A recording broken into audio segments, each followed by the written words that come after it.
The Mandalorian and Grogu movie has the chance to fix one of the series' greatest mistakes, and the trailer hints it could actually be happening.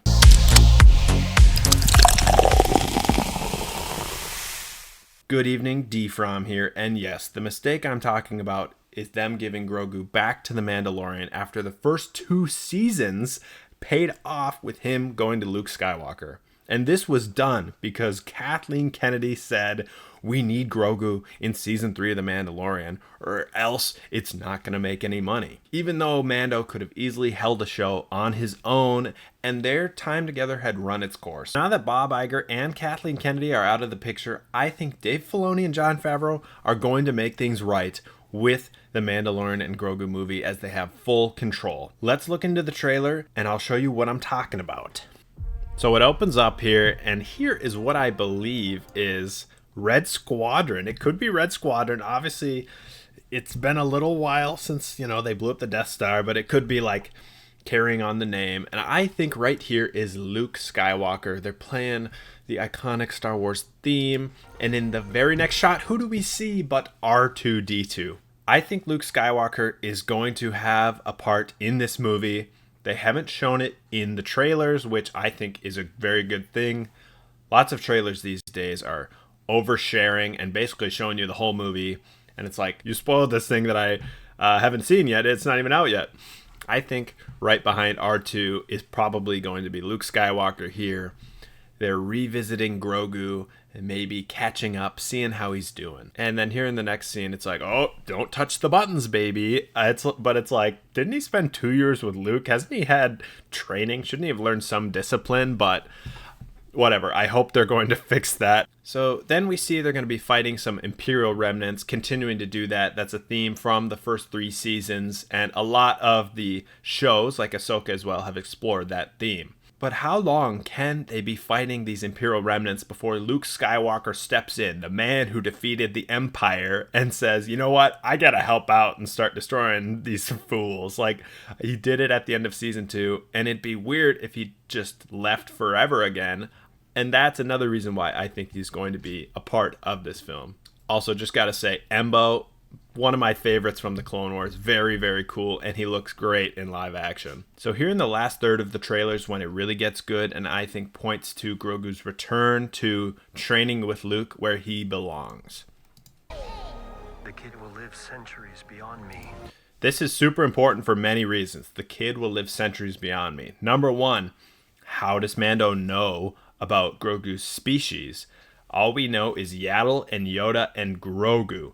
We don't know anything about these species, and how does Mando? It seems like this movie's going to be exploring the species, because otherwise, how would he know that he's going to live centuries beyond him? We obviously know as the viewer that Yoda lived till 900, so he's probably going to live till nearly 1,000. But how does Mando know? So, again, it seems like they're going to be exploring more of Grogu's species, which is super interesting. But also it's important because Mando is coming to terms with this, realizing he's not always going to be there for Grogu.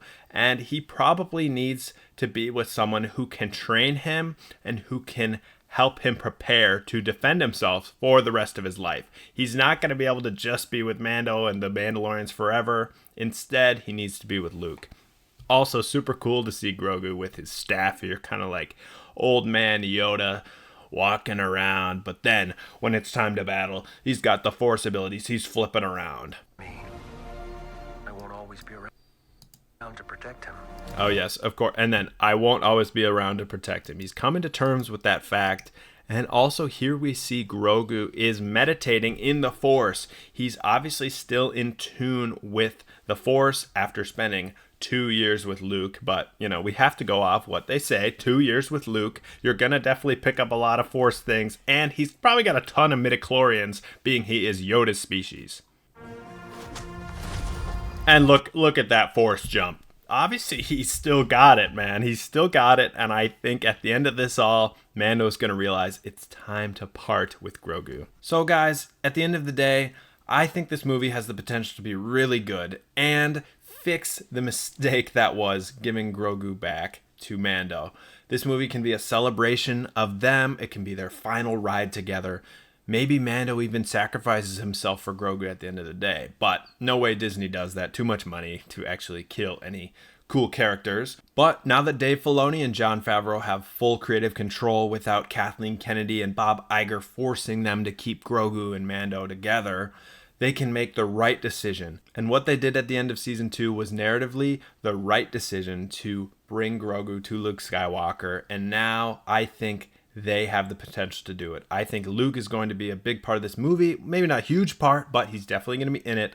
And I really think they're alluding to discovering more about Grogu's people, and Mando's learning about him, coming to terms with the fact that this kid's going to way outlive me, and I need to set him up for success to live beyond me, and that hopefully they can recreate kind of the end of season 2 where he's given to Luke. It won't hit the same, but it will at least put us back in the right position. And then maybe Grogu can be the stinking new Grand Master of the Jedi Order, because he's going to outlive both Luke and Rey Skywalker. So guys, what do you think? Do you think this movie is going to actually take the right step and fix the wrong that was made in the Book of Boba Fett?